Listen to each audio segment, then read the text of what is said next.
I've been searching for oxygen not included challenges and stumbled upon an interesting mod that adds a hardcore asteroid. And I've never seen such a difficult challenge. Extreme cold everywhere, ice instead of water, dead plants instead of food, making survival almost impossible. Or is it? This is Aiming for Gaming, and today we're aiming for a hardcore gaming. We embark on our journey on a 100k challenge asteroid. The average temperature here is chilly 100 Kelvins, or minus 173 degrees Celsius. Perfect! The wall traits are intriguing. Trapped oil, metal rich, geodes and geoactive. Nice combination. Our survival chance, inhospitable. I'm all in. Given the tough challenge, I've assembled a dream team for the task. Traveldo, a digger and a cook with a unique trait of being a vomiter. Quite fitting for a cook. Amari, a builder and digger who is super productive when happy. Forget it, this will never happen. And Joshua, a smart thinker with the ability to perform routine work for hours. I'll rename you to Josh someday, but you'll have to earn it. Colony name: Chili Pizza Hut. Disgusting. Let's go! And just look at these happy faces, remember them folks. Who knows when they'll feel happiness again. Now, what makes this asteroid special? In general, everything seems typical for an Oni game: resources, algae, metals and water. Except we don't have water. Everything around is just too cold. Water could be there if it were, well, 100 degrees warmer. Oh yes, and plants can't survive in this temperature range either. Alright, time is against us, let's make some space. Oh, Macrod, you'll be our food reserve. So we started digging in both directions, with Amari grabbing the Macrod. Yep, these faces look much more realistic. This here is liquid carbon dioxide, by the way. And if you've never seen it, here's the solid version. We found a hatch and used our magic beams to transform it into meat. Magic. Everyone got wet and developed hypothermia immediately. The carbon dioxide evaporated and sank down. Ah, gravity, thou art a heartless bitch. Our first rooms will be a bedroom and a mess hall, right next to each other. The only problem is that half of the room will be made from ice blocks. Let's just call it a half igloo. Oh, another 3 meat source. And it won't spoil. Nothing spoils here. Carbon dioxide is rather annoying, so let's create a room below to let it sink further down. Ladies and gentlemen, we have only one bed so far, so feel free to decide who gets to sleep tonight. Hey, stop eating that meat, it's for the guests. Do you like sand? Yep, I think sand is funny. I like sand too. You want to sleep with this meat? Fine, just don't eat it. Be gentle. Have some dioxide instead. Nice try guys, but this isn't a double bed. Look, he's dreaming about the cold. You might ask, why I am not building an outhouse? Well, because we don't need one. These tubes make a mess with ice. He's fine. We've built a barracks, it even has a bonus to morale. Never mind the ice above. Ta-da! The carbon dioxide is dropping down and we've gotten access to more macroot plants. The next step is to build a research station and supply it with electricity. Let's also build a microbe musher and connect everything with wires. Now everyone has their own bed. We should prioritize oxygen and power generation. As for research, we'll start with better generators and batteries. Hey there, Josh. I hope you're having fun. I know I am. Don't answer. Oh, this must be painful. Carbon dioxide is still a problem. Oh, we have a delivery. 3 more tubes I can't feed yet, or salt water I can't use yet. So many good options. Fine, water it is. The mess hall is ready, let's complete it with a water cooler. Insufficient resources, water. 3 words that sum up the whole run. Good, let it be. Wingardium Leviosa.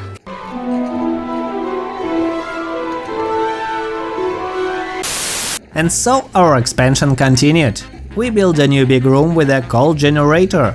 Joshua earned his first hat. Just look at that happy face. Everyone around was so inspired. Joshua was so happy for 2 seconds. Alright, back to work.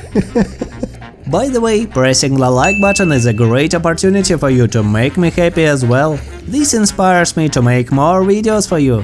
Thank you all for your support. The others got their heads too, and we celebrated by setting up some tables and a grill. The next delivery was… We found our first hidden geyser, though we weren't ready to reveal it fully. But it could be a great source of heat and something useful. The mess hall needed a decor item, and the only thing that wouldn't die from the cold was an ice block. Perfect, it's a great hole now. Now let me explain the challenge we're facing.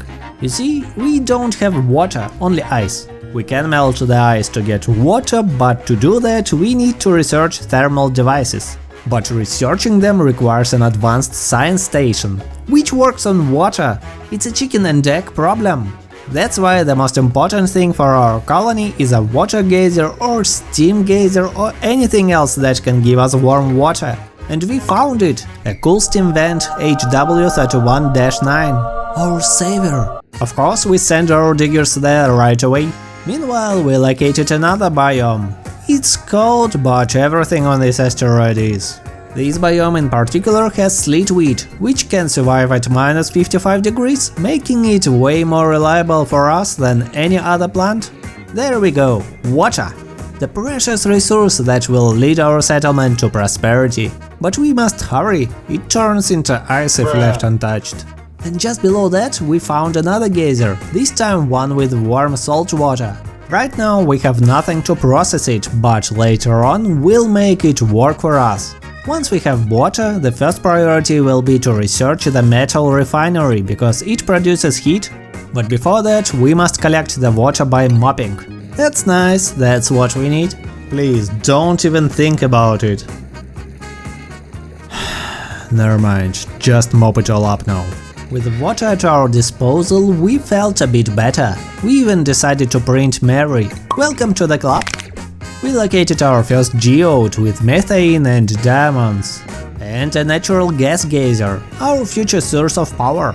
The water pool started to grow in size, so we started another big project, an insulated tile room. Another geyser. This time it's a volcano. I don't need it until I start producing petroleum, so let it be. To keep the water warm, we need to learn how to build a liquid tepidizer. Those pipes will come in handy as well. Mopping is fun, right guys? I know you love it. It's already cycle 19 and we still don't have enough water and food. But we have macroot. A lot of macroot, hidden inside these cracked blocks. Travelda started making barbecue. Maybe we should throw a barbecue party every 10th cycle? Yes, we finished the insulated room and yes, it works. But… if you think that this will force me to build an outhouse, think twice. The metal refinery is insane when it comes to heating, but it requires a loop. Carbon dioxide geyser… no thank you, definitely not now. Josh, can you please stop touching the vent? Ah, you're analyzing it. Okay. The loop is finished, let's try it out. Well, it's definitely working and it's also heating up the ice below, however the power consumption is too high. We need another wire. Once we do that, this will be a self-sustaining source of warm water and metal. Perfect! This should do it. And today's dream job is… analyzing an active geyser. Well done! The saltwater geyser produced so much water that we couldn't resist processing it. Luckily, we've researched everything we need to do so. Another diamond geode, nice! Oh, don't tell me. Not again! You'll drink it, not me. How many engineers does it take to analyze a geyser? 4. But half of them will be doing nothing. Oh no, you made Mary cry. Is it free water? Oh, I can see the second waterfall, and it's not water. We have no choice but to use massage tables. Don't mind all that mess around. When did we get so many critters?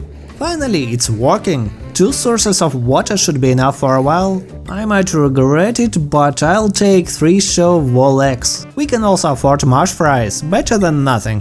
Why does this thing look like someone's output that's malfunctioning? Banshee? What the hell? Fuck this.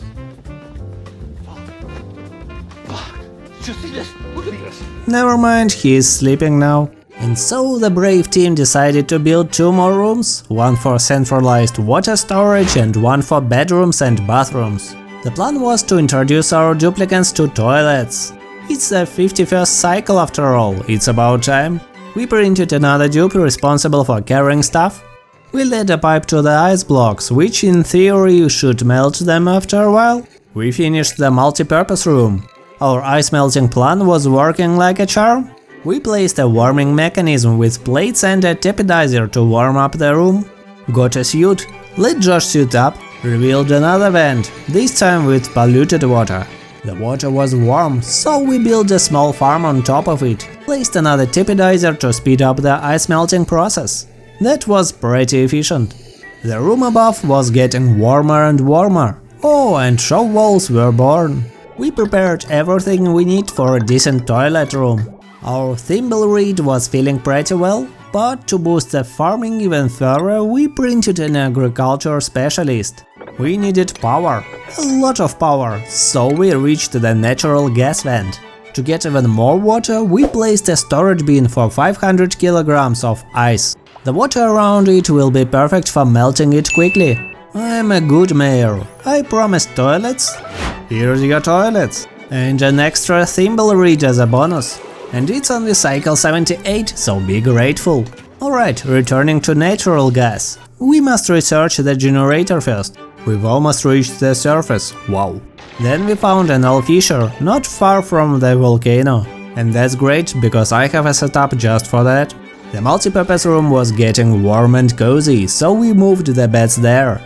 We printed 8 pacos and let them fall into salt water. This is their home now.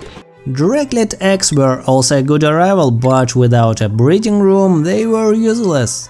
We made a vacuum inside the natural gas vent room, just in time. Printed Liam, a skilled animal breeder. Placed a metal refinery a bit closer to our base. Built a self-sustaining electrolyzer room for oxygen generation. It was more than enough to get whatever we needed: oxygen, food, water, toilets.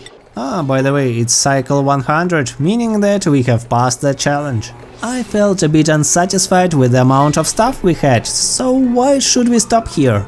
Let's continue and see what happens on cycle 365. But this is a story for another video. I'm pretty confident that this colony is already self-sustainable, which means that we have achieved what we were aiming for today. Next time we'll aim for more, so if you want to not miss it, simply visit my channel and consider subscribing, it's that easy. Thank you all for watching and see you next time.